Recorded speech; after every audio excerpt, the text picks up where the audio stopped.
watch the podcast. I want to come on and do the longest podcast and speak to you about any questions you may have about Diddy, Jay-Z, Biggie, Tupac, what's going on with music industry, et cetera, et cetera. So then yesterday, we have the podcast that we do. He calls in 6 times. Each call is 15 minutes. We have to edit it because he is calling from prison. And we had a great conversation together. The things he said to me about Diddy was very interesting. He says, do you think Diddy independently picked up these habits, or do you think somebody taught him? And who taught him? He dropped 2 names of who he claims that taught Diddy these bad habits of what to do with boys. And he says Usher can stop it because there's something that he...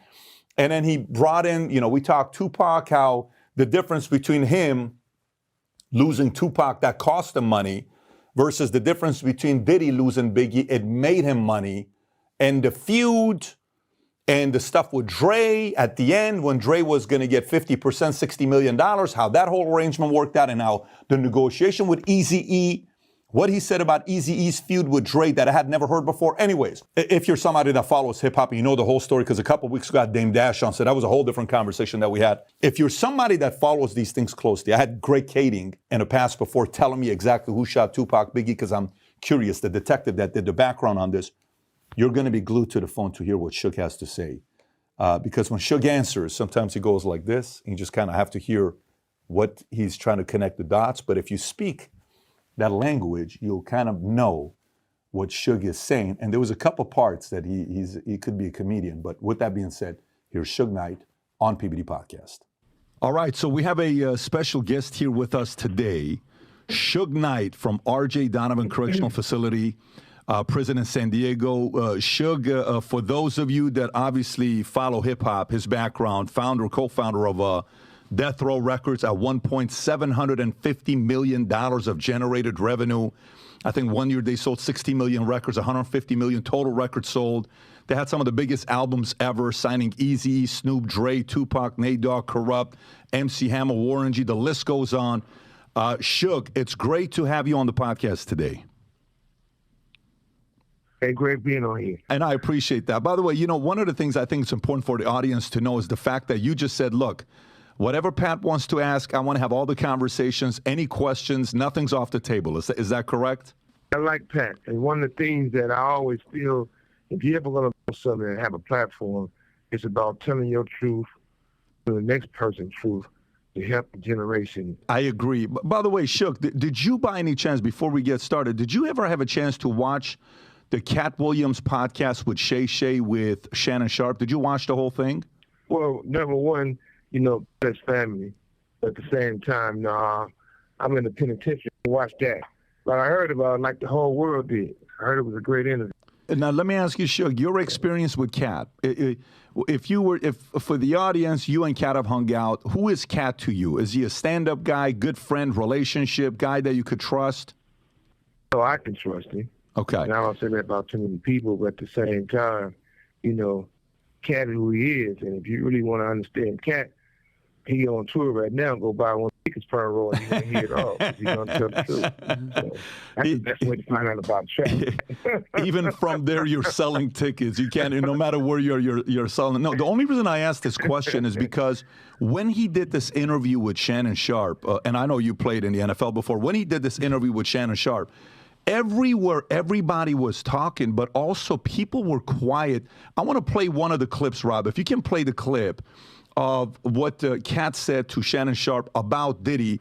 I just want you to hear this since you haven't heard the whole thing. This is just a snippet of what Cat said about Diddy. Go for it. Big deviants is all catching hell in 2024. It's up for all of them. It don't matter if you Diddy or whoever you is. TG Jakes, any of them. All lies will be exposed. That's all. And anyone who takes that the wrong way, know why they take it the wrong way. Now, when this came out, he went after, Diddy. He went after TDJ. He went after a lot of people in the space. Had you, Cat, and Diddy, did you guys ever party together, 3 of you guys? I know you and Diddy spent some time together, but did you, Cat, and Diddy ever spend time together? I'm not gonna say I never had a threesome. I damn sure ain't had no threesome with no men. So you talking about have me and No, that's not what I'm asking. Threesome hung out together. What you trying to do? I mean, have you said, not me. Well, listen, that is becoming every day something new pops up where it's no longer a surprise This nowadays. call and your telephone number are monitored and recorded. But I guess the question I'm asking is, did you, Cat, and did you, Diddy, and Cat ever hang out where? And the reason why I'm asking this, where you actually personally witnessed some of the accusations that Diddy is having, saying the fact that he had cameras in the room. This okay. But listen, the thing I'm gonna tell you, we from two different worlds. Number one, him and I. Number two, I'm the guy they didn't want to invite to those parties. And I'm glad of it. I've never been happy to be left out of my life. But at the same time, I'm not the guy who's in for Puffy's downfall. But I am the guy who supports the victims who got victimized, right? But at the same time, whatever the situation is, everybody knows it's wrong. And I don't think he can get punished as hard as a regular person because, you know, he used to be an FBI informant for a long time, they say. So I'm quite sure. It goes on and on. But we got to stop this pointing the finger at the person who gets caught with their hand in the cookie jar. Where did it start from? But see, people don't want to touch on those angles that they started being the major executives who run these labels. So you guys want to speak on the people who got thrown under the bus, the sacrifice lamb. Okay, well, that's actually very insightful for you to give that perspective. So if you're saying what Diddy did to Usher or what Diddy did to Bieber, that we've seen these videos, not necessarily what he did, but the stories where he's living with them at 13. If he was their mentor, who was Diddy's mentor? We know some of the big names. I'm just curious if you have any names. You don't seem like somebody. Well, for number one was Clyde Davis. And you got to understand one thing. If Death Row, when I started Death Row, you got to remember one thing. I didn't have no co-founder, nobody else. I started that company on my own and grabbed Dr. Dre. At the end of the day, it was like this. When you have, say Universal is one big company. Doug Morris is the man at the time. Jimmy Iovine's in. If Doug Morris give Puffy a deal worth a whole lot of money, and the album didn't recoup, otherwise basically like flop didn't recoup, they're not going to give you no new money if they don't recoup the old money.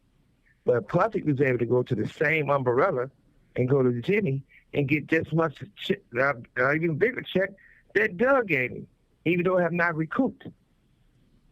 Only certain people who can get these type of favors. Now, in my situation, I didn't do anything to lose my company. I didn't do anything illegal to get my company taken away from me. They was able to commit fraud for my company, but it ends up to the hands of people who want to buy my company for $500 million, $700 million. I kept saying no, and then turn around, they can get block everybody and end up getting it for what, 20 or 30 million, which is crazy. If you add all that,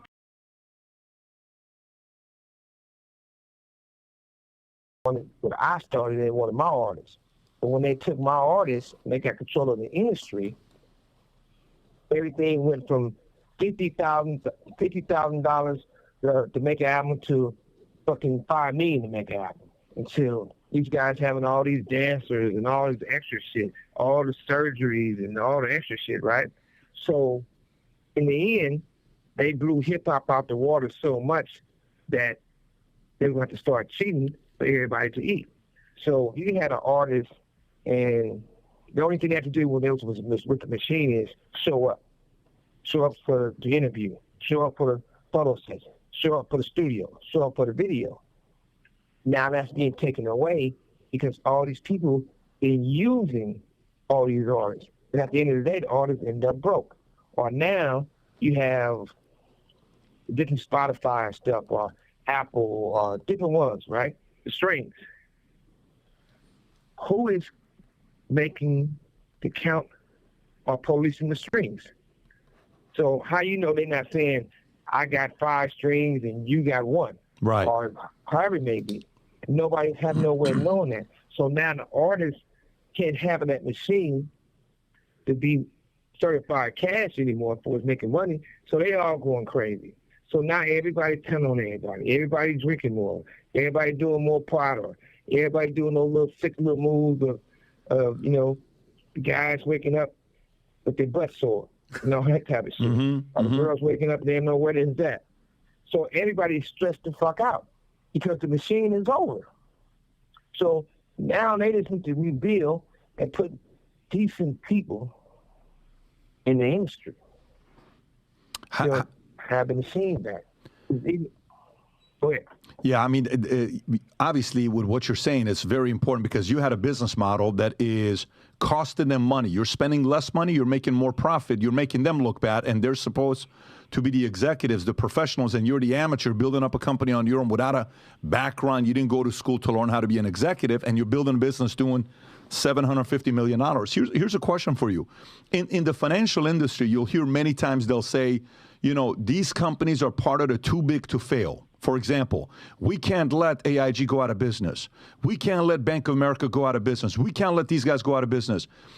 Is Biggie part of the too big to fail, or are there people way above Diddy that are part of the too big to fail that they'll always be protected, specifically when you say higher ups? Well, you got to look at it like this. Puffy is one of those black guys is probably more fear of white America in black America. We feel in black America, we pass all that. They can't get to him. In white America, you got to show them some respect. Or they going to spank him on his ass. Especially now, because when you really look at it, Ciroc was a great company that gave Puffy opportunity. I think he gave him $1,000 to get in, and then he was able to make all this money, and then he wanted more and more and more, and the first time they didn't allow him to throw a tantrum,